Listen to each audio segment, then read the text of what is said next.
Il fattore più importante che devi prendere in considerazione se soffri di cervicalgia o dolori persistenti in generale è la paura. La paura principalmente di muoverti, la paura del sintomo stesso che non andrà mai più via. E questo è essenziale se vuoi riprenderti da questi sintomi. È vero che è impossibile non avere paura se hai sofferto da molto tempo, ma sappiamo che c'è un collegamento tra emozioni e dolore.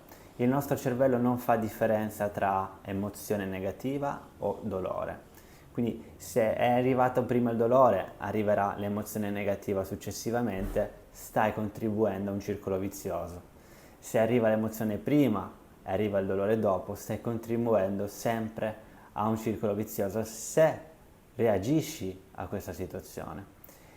La- il segreto è non reagire con paura, anche solo di 1% in meno. Non è facile, lo so, tutti te lo dicono di farlo, non riesci. Come fai a non avere paura se soffri da dolori persistenti da più di 5 anni?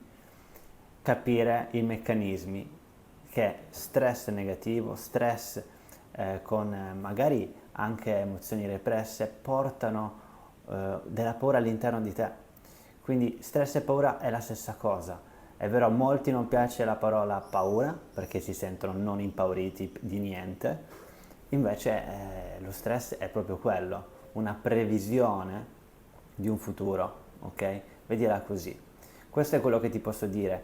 La puoi sconfiggere questa paura con l'educazione, principalmente. Il capire che non c'è nulla nel tuo collo che non va bene. Io ho sofferto da cervicalgia per 5 anni, pensavo sempre ci fosse qualcosa, qualche contrazione dovuta a X, Y e Z. Ho provato 100.000 differenti esercizi per il mio collo. Quelli che hanno funzionato sono quelli che hanno avuto un effetto sul mio sistema nervoso centrale.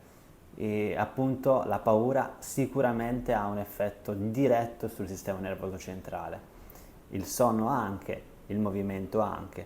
Ma se dovevo fare una classifica di fattori più importanti del dolore persistente è la paura e lo stress. Come facciamo a non stressarci?